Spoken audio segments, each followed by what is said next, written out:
What's up, guys? Welcome to Slop's Locks Thunderdome edition, the greatest sports betting show in the history of sports betting shows. Everybody knows that. If you're not subscribed to this channel, you're going to want to do that right now because you're never, ever going to want to miss another one of these. While you're doing that, I'm going to introduce the panel today.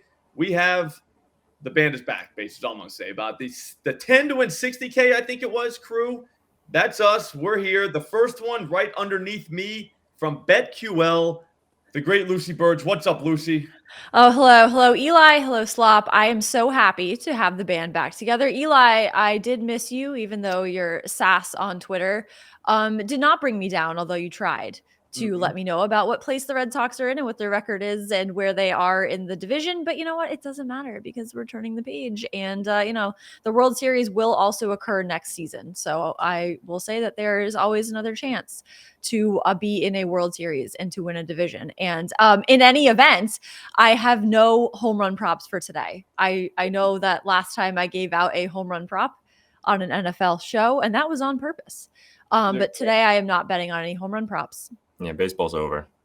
It is over. The time that we turned $10 into 60K, though, you did have three home I did run props. three. I believe that three hit. Awesome. Yeah, those all hit. Awesome. Fun, great times. Good times. Good times. Greatest day ever. And as Lucy said, the guy on the bottom there is the great Eli Harrison. You know him as DegenEli on Twitter. He's an amazing follow. What's up, Eli? How you doing? What's going on, man? I know I was your second choice, which afterthought Eli, as Lucy dubbed me in my my premiere my premiere on this show, I guess. Who was your first choice, by the way? Who was that? All right. So this is not my fault. It was me. It was just me being nosy, but it was actually Trent, the great Trent. Book it with Trent. I really wanted to ask him how much he's down. That's it. It's none of my business. I have no idea why I got on that. On Pickett, you know how it says all time? Mm-hmm. It has your stats. You know what I mean? So yesterday, this week, last week, whatever month. Sure. Well, it doesn't say all time if you're down. And I didn't realize that. So I'm looking up people, and then I looked up him. So I was like, I know he's down, so I'm going to look. And it didn't say. And then it hit me. I was like, I wonder, what's the number? So I bet you that number is staggering. He's very vocal about the fact that he is down. So you would think he would be open about what the number is exactly. You see what I'm saying, Lucy? And it was just you know what? I could just ask him, but I don't want to DM him and be like, hey, so I've been literally in his DMs all the time, begging him to come on just because I want to ask him. But then the other day, he does not want to come on, definitely. So there's that. I even told him I said I won't beat you that bad, bro. You know what I mean? I told him that, but he's too scared. He's scared of the Thunderdome. I don't know if he's scared. I still think he's into it, but he might be scared. Who knows? Okay. Who really knows? But yeah. So that was it. So it wasn't really a diss. You know what I mean? It wasn't like I was trying to get someone better than you. It was just I wanted to get someone on here. So I asked my question. Sure. Do you accept my apology? I didn't really hear an apology, but sure. Yeah, well, I mean, I don't like to say I'm sorry. You know what I mean? That's loser talk, Eli. You know what I mean? But that kind of was an apology if you think about it. I'll think about it and I'll see what I think about that. Okay. All right. I'm not going to say I'm sorry. I'm sorry. I'm not sorry. How about that? There's no reason to apologize to me, Slop. Exactly. There's yet another reason not to apologize. So, I mean, we're on a roll here. Maybe we should start the show soon. You know what? That's a valid point. You might actually be able to host this show at some point. Let me run through that. Eli is the traffic director around here. I would. But anyways, it looks like. Oh, I'm sorry. If you've never seen the show before, we're each going to give 3 picks, snake draft style. Whoever ends up with the most units at the end wins. And some psychopaths have been known to parlay all these, but that's up to you. I don't recommend it, but you do you. I'm not going to tell you what to do. Looks like Lucy's going first, then Eli, then me. What's up, Lucy? Stop stalling. All right. I'm going to start off with the Kansas City Chiefs. I don't know if anyone's ever heard of them or what their game last week was or anything to do with that. This is not going to be about Taylor Swift, though. This is solely on the talent of the Kansas City Chiefs, -9.5 against the Jets. So the New York Jets looked probably as bad as you could possibly look doing anything in their game last week against the Patriots. Zach Wilson is the worst quarterback I have ever seen on an NFL field. So I have a lot of confidence in the Chiefs to cover -9.5. The Chiefs look phenomenal in their win over the Bears. And there are some trends that favor the Chiefs here as Andy Reid is 14-1 against the spread after allowing 14 points or less in 2 straight games while coaching this team. And he is 30-7 against the spread after allowing 17 points or less in 2 straight games while coaching this team. The Chiefs are also averaging 26 points scored per game. The Jets are averaging 14. So I think the Chiefs will cover this spread -9.5. Eli, you're a Bears fan, aren't you? No. I knew that. You Colts like fan, but your team Let me sucks, clear though. that up. Like, I'm right. So who's your team? My team is in first place of the AFC South. Okay, but who's your team? The Colts, the Indianapolis Colts. Okay, yeah, I knew it. All right. So I wasn't that far off. Like you're a fan of a shitty team. No, I was just saying because no offense at all. First place, AFC South. By that. First place. Known as like the worst division in the. Yeah, it's like literally making like I think they're First having place a meeting right now to figure out if that team's going to be allowed in the playoffs. You know what I mean? First like, place. Do we just let them in? But anyways, what do you think of that? You think they cover that? I didn't hear Lucy's bet, but maybe. Okay, it sounded like a pretty even money pick in the Thunderdome, which is a questionable strategy. I just guess. wait. We'll see what happens. All right, cool. I was Just wait hoping for my for you next to 2 bets. jab her a little bit because Yeah. I don't like the jab, but what I can do is ask you what you think, and then I know you're going to hit. So Sure. Yeah, that's a point for me. Mhm. All right, Eli. Is it my turn? You got a lot to say, but you're not picking. So what's up, man? Let's go. Okay. Let's pick. Well, I'm going to have 2 picks from this Indianapolis Colts game, in which they're going to obviously win, but that's not what I'm going with. I am going with my first play, Josh Downs of the Indianapolis Colts, to catch a pass on the first Indianapolis Colts drive. This is a very interesting market that I've been turned on to this year by Finesse the Book. Shout out. And it's I've got some new tools up on my site for it too. The only place you can get them. But Josh Downs has a whole lot of targets. What site is that, Eli? DegenEletics.com. Yeah. Okay. Thank you. I'm trying to help you out here. That was a really shitty plug. You didn't even say it's fine. You know what I mean? But go ahead. Yeah. Read the hat, folks. Plus 155. Josh Downs to catch a pass on the first Indianapolis Colts drive. He's kind of a comfort target for Anthony Richardson. They have really good chemistry, really good connection. It's kind of started in the preseason. Had a catch on the first drive in both of the first 2 games with Anthony Richardson, and had got called the first patch of the second drive last week with Gardner Minshew. I expect Richardson to play Sunday, so plus 155, getting a lot of value here. That's Josh Downs. Catch a pass on the first Indianapolis Colts drive. I think you can only play it on DraftKings kind of pre-flop, but FanDuel has been putting them up really close to kickoff. Okay, I like it. Lucy, what do you think about the fact that he just cited a good connection with a guy who's played 5 quarters? Yeah, well, it's his security target. It's like a security blanket. That's very sweet. I think that's a really cute pick. That's adorable. It is Really very, cute. very adorable. It's just funny to hear he has a good connection with a rookie quarterback who's literally played 2 quarters. But awesome. I haven't watched many Colts games, right? It's okay. I do like because they suck. Yeah. I mean, they get. I don't know. Maybe they've been on TV. I don't know. I have the Red Zone, or not Red Zone. I got on YouTube TV. You can get the package, but they're never on the 4. You know what I'm saying? So I put on the 4. They're never on that. They are also an afterthought. For obvious reasons. Why would you put that on the 4? But whatever. Sure. Anyways, I'm up. Stop getting in the way here. Eli, what do you think of CJ Stroud? 250 plus passing yards, plus 130 at FanDuel. This is an absolute lock. I mean, I don't know if you've watched him, Eli. He's in your division. You'll see him. I think he just shredded you guys. Didn't he throw for 384 against the Colts? Something like that. Him? Yep. Well, anyways, he's got the Steelers this week at home in Houston, and I don't know if you've been watching the Steelers, but everybody can throw on them. I don't think that the Texans are going to be able to run on them, though. So that's going to be a problem. I also think they're going to get behind.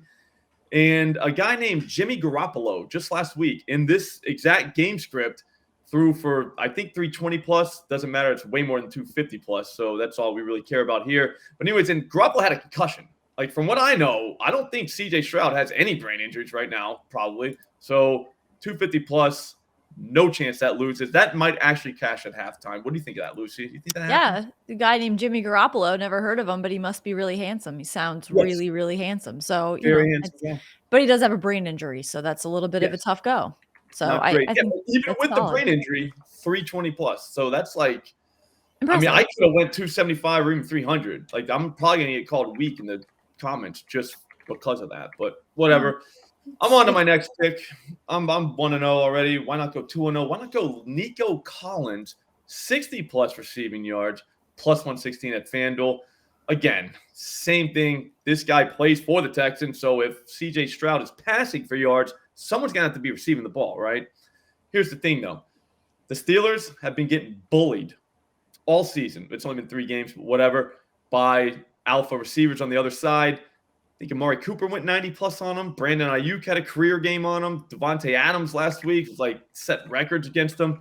No chance they cover Nico Collins. They only targeted him 3 times last week, so you know he's going to be pissed about that. He has to be pissed. They're going to make that right this week. He's going to probably have 60 yards in the first quarter. So, Eli, if you're into that market, get that. No chance that loses. I'm 2-0. Eli, you're going to have to respond, man. Like, you're getting your ass kicked right now. Maybe. We'll see. Staying with the Colts game, obviously. Just the team that I know best, Okay. And we have a same game parlay here. It is plus 242. This is Anthony Richardson to score a touchdown. Obviously, don't even really need to talk about that one a whole lot. He's like the only red zone threat on the Indianapolis Colts. So parlaying that with Zaire Franklin over 10.5 tackles. He actually beat the tackles plus assists. Sorry, over 10.5 tackles plus assists. Beat this line just with solo tackles last week. Hasn't missed it. Really hasn't been close to missing it, leading the NFL in tackles. I think assists and solo tackles, and is the arguably the best tackling linebacker in football right now. I think he's going to have an argument for the best linebacker in football by the end of the season. And if you disagree, you just haven't watched very many Colts games, and that's okay. I understand. Yeah.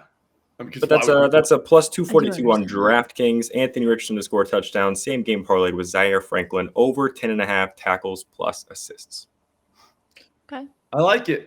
I'm kind of dabbling in the tackles market. There's a guy, Ryan Noonan, great guy, good friend of mine that we do a show on Fridays together for no big deal. But anyways, he is a tackle guy. He's a tackle machine. He's actually like tracked down the scores from each like team, because he believes that sometimes they kind of pad it a little bit. Because, like, who cares if, like, it's graded as a tackle and an assist? You know what I mean? Like, it doesn't really matter in the grand scheme of things. But there's an edge to be had in the betting markets like that. So maybe you should hook up with him. Maybe. Impulse020 on Twitter. Very, very good defensive guy as well. Oh, nice. A lot of information on this show. A lot of information. A lot of plugs. Yep. A lot of plugs. Lucy. Yeah. Well, Eli, this bet is not even money. This is a little bit of longer odds. This is on the team that I feel like I know best, the New England Patriots money line plus 225 at BetMGM against the Cowboys. A lot of people saying this is going to be a tough game for the Patriots. Eli, I see you making that face. I don't care. The Patriots have a solid defense. They held Zach Wilson to 157 passing yards with 3 sacks, which is not the toughest thing in the world to do, but they made him look like the worst quarterback ever. And if the Patriots can keep limiting turnovers, the weather will not be a factor here. Weather, a bit of a factor against the Jets. Bill Belichick is also 22-2 after allowing 4 or less yards per play in the previous game while coaching this team. Mac Jones looked really good against the Jets. He was efficient. He threw that 58-yard touchdown pass to Pharaoh Brown. I think the Patriots are ready to beat the Cowboys. They will show up and they will show out, and they will beat them plus 225 on the money line at BetMGM. Eli, it took you 2 picks to get up to the plus 200. What do you think of that? She just had 1. Well, yeah, I mean, that's just how pricing works. That's all. The Patriots aren't going to win Sunday, so they will. Doesn't matter. I cannot wait. I can't wait to see that final, the score go final, and just everyone's running off the field, and they're like, "Oh, Patriots win!" That's going to be great. It's going to be Mac Jones just running off the field. It's going to happen, and I'm manifesting it as we speak. So are you in on Mac? Lucy? I am more so. I know Colin Cowherd said this morning that there's something going on with him, but he's not going to say what it is, which I think is really stupid. So I don't know what that is. So I don't really care about it. So I think Mac Jones is not the future of this team, but he is the present of this team. And I think that he has been given an unfair hand here with the coaching situation. And I think no more excuses Mac time. No more excuses for him, and he's got to be good. And he's been all right so far. So I don't doubt him. I can't decide whether I'm in or out. Like I'm mostly out, but then sometimes I'm in. It's like right, and I feel like that means like no. If you're not just like gaga over the guy, then like no. It's just you gotta like you're gonna have to win in the next 10 years. They're not gonna win anything this year. You gotta beat Mahomes. You gotta beat Herbert. There's Josh Allen's around. Eli would say Anthony Richardson's in the league now, so like in the AFC. Yeah. So like it's just all these like you gotta go through all these guys. Joe Burrow. What about Tua? Like it kind of sucks, and we got Mac. It's like I don't know how that's gonna go. I mean on the fence, but I do think that they will win this game this week against the Cowboys. You know what else I think? I think no one really cares about our Patriot takes, so we're gonna move on. We care though, and that's what's important. But let's just move on. It's time. This is true. Sorry, Mac, but I'm out. I think after that talk. Okay, I can see that. Desmond Ritter higher ranked on Pro Football Focus than Mac Jones. Just saying. Who does? Desmond Ritter has a better ranking. That's not good. That's not great. That's not great. He's in the NFC though. We don't got to worry about him. All right, let's go, Lucy. All right. For my third and final pick. Another one. I have another plus money line pick on the Dolphins. Dolphins plus 120 against the Bills. Again, one that a lot of Dolphins doubters are saying, they're saying that this is going to be a tough one for the Dolphins. The Bills are just better, but I love this Dolphins team. They have got to be a little bit mad about being underdogs in this game. They just scored 70 points, and a lot of haters are saying, they just scored 70 points. So everyone's going to be on the Dolphins because they're, of course, going to follow up with that. But I think that that's just how it's going to be. They're going to win. It's not whether they scored 20 points in their last game or 70. I think they're going to win this game. They are a fast team that can overpower the Bills, even though the Bills are a very talented team. I think the Dolphins can keep pace with them and win this game. I kind of like it. All right, so I was talking to Randall from Lodge Jam here, and he was saying how, we got to jump on the Bills because of the 70 points. I was like, all right, that's a tough one for me. Like, I don't know. Like that Dolphins team's a little bit different in terms of like attitude and just like the way they are. Like, it's not, I don't know. They seem to be on like a fuck you tour. And that's why the 70 points thing is just not a factor for me. Yeah. Like, I don't care how many points they just scored. Yeah, they scored a lot of points, but they won that game too. I mean, that's just like, I don't see that as being as the thing that tilts it in either direction. I think Dolphins will beat the Bills. I think they're just the better team. And this is a division matchup. I think will prove for the Dolphins they are the better team in this division and could possibly win the whole division. Eli, what do you think? Do you think the Colts are going to score 70 points like this season? No. No, not in a single game. Oh, yes. Okay. Yeah, good. I think yes. Okay. That would be a over safe bet. Take the over on that. Okay. Awesome. Is that your pick? Or do you have Is it you want me to go next? I would love for you to go. Okay. I want to go really bad now after Lucy's pick. Okay. Now it's fuck. Like Eli's got to go though. Yeah, well, we just talked a little bit about how the Dolphins dropped 70. They did that on the Broncos. So the Broncos defense not very good. Yeah, but here's the thing. I've heard that though. But 70 like that. Like 70. Nobody is 70 bad. Like you have to have the energy to do that, the talent to put that together. Still, no matter what, in an NFL game. Yeah. That means something. Hard to do. I get that the defense not good. No one's saying they were good, but it's like 70. They could have scored 72, 73 points. They should have done that. They should have gone for that. Whatever. Well, last time I checked, Tyreek Hill doesn't play for the Bears. Neither does Tua.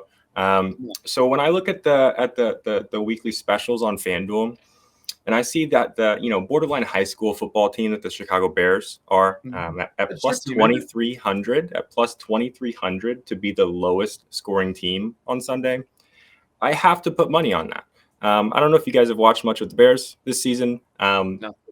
potentially the worst football team I've ever seen. We don't need to dig into all the controversy and everything going on in Chicago. I truly feel sorry for Bears fans. I feel sorry for Justin Fields. Kind of seems like the Bears have just broken him, and I think he is a talented kid. Hopefully he figures it out. But 2,300 for them to be the lowest scoring team when it doesn't really look like they even know what football is. I'm in, and that is my final pick. Hopefully that is a record for the longest odds ever given out on the show, a single pick. I think it almost has to be. And when that wins, I will forever have bragging rights. That's true. Because it'll be like a 30-unit dub by me when I sweep all these. That's true. Even if you guys sweep all yours, it doesn't matter. Yeah. So you know what I mean? Yeah. I didn't hear you, so I don't know what you mean, but I believe you. Psychopaths, I think, are going to be so pissed because one of your picks was DraftKings, DraftKings special, and then one's FanDuel. So direct all your hate mail to Eli Harrison. I had nothing to do with that. We're clean. Your viewers hated me coming into the show anyway, so now it's just going to add to it. Also, I don't think you can parlay this with anything. I tried. Well, you can parlay anything. I think you should be able to. If I was in charge of like the world, you would be able to parlay anything. That would be the first order of business. Yep. First thing I'd do right away. Like there is no reason that you should not be able to parlay everything. Yeah. Like, I have never heard a good reason, but whatever. Exactly. Even for interest's sake. Like Nigel said, we're doing parlay odds because I'm interested in what this would be when and if you parlay this. Correct. And we will get tickets just like that one time when we turned $10 into $60K. I was like, wait a minute, is this a real tea? Like you parlayed these? I was like, you are a psychopath. Yeah. And I would hang out with those people every day. I love those people. 100%. Anyways, you know what else I love? Raheem Mostert. 60-plus rushing yards, plus 116 at FanDuel. I had to check because I thought this was the first half line, but apparently it's for the whole game. This is ridiculous. Like, you can run on Buffalo, all right? Like, just because they shut down Josh Jacobs, that's a Raiders problem. That's not a Buffalo defense thing. Like, that was the Raiders can't run the ball. The Bills do not stop the run at all. Brian Robinson had, 70 yards last week, and they lost, 1,000-3. So it wasn't even a good game script for a running back. It's like the worst possible game script possible for a running back, and he went 10 yards over this number. I think the Dolphins, just like Lucy, I think they can win this game. Yeah. And Raheem Mostert looks like their guy, like the A-Chain guy. He had a great game last week. All right, he's awesome, but he's still second fiddle. Like they were up, they were scoring 1,000 points last week, so he got to play. You know what I mean? I don't think that happened. I bet you Mostert carries the ball 20 times in this game, and if he does that, he's getting 60 yards. I mean, what you've got? Breece Hall got an 80-something yard run against these guys, in one run. So that's I feel like this is too easy. I'm missing something. I have to be. What do you think, Eli? You're making all these faces. You're impressed. I wasn't listening to you at all. Don't even know what your pick was because I'm kind of watching a little bit of the Ryder Cup over there on that screen. And I just read that a $10 9-leg parlay that actually you can't make would net you about $306,000 according to Nigel. I mean, according to the fast math, I did it in my head as we were just going. Yeah. I do that all the time myself. Yeah. I was just looking at that as well and thinking about which Range Rover I would buy from the autobiography collection. Should I put $10 on this parlay? Which I think today we should change the law and have it be able to parlay this. Maybe if everybody that watches this show sends FanDuel a letter. Yeah. No, just an email. A handwritten letter in the mail. We'll get there in time. You can cut the letters out of magazines and stuff. Yeah, and put it. That would be kind of fun. I always wanted to write one of those letters. Just to see what I'm shocked that you haven't. I'm shocked that you haven't. Yeah. I mean, why not? You know what I mean? Live a little. You gotta do it once. Yeah. But no, I don't. I think whoever's watched it should actually try to put this together. I doubt they're going to let you, but just try it anyways, even though one of Eli's picks came from DraftKings only. But you did say closer to kickoff, FanDuel post those lines, right? Yeah, either live or just before kickoff. They'll post it. All right, so there is a chance. Sweet. There's a chance. All right, guys. Honestly, I'm exhausted. That was incredible. Probably one of the best shows we've ever recorded. So there's that. Also, I don't know if you heard, but last night, I threw a 297 bowling, so my arm's a little tired, a little hungover. I mean, just got a lot going on. I roughed it through the show. I made it. I'm not bragging, not making excuses, anything. Just saying that happened. Why didn't you bowl a 300 though? Is my question. Because I missed on the last ball. You didn't want to. I He was being classy. Didn't want those last three. Yeah. I'll be honest with you. It's very nerve-wracking. Like you, for one, you've been drinking beers and you're just like a regular dude. So there's no reason why you should be in a situation like this. But then you are all of a sudden, like everyone's watching. It's weird. And you're like, oh, no autographs. Yeah. I'm like, guys, like relax. I'm still just John. You know what I mean? Just here. Like there's no reason to get excited. Like we all want to see a 300, but I'm probably not going to do it. You know, but whatever. Right. It was awesome. I had a great time. I wish you guys were there. It would have been great. I would have signed autographs. You didn't invite me, or I would come. Yeah, we weren't invited. That's a valid point. That's on me. I'm not going to apologize, but it is on me. How about that? Yeah. But guys, I think we've taken enough of the people's time. I will see both of you very soon back in this very Thunderdome. Good luck to you. If you have nothing else to say, we're out.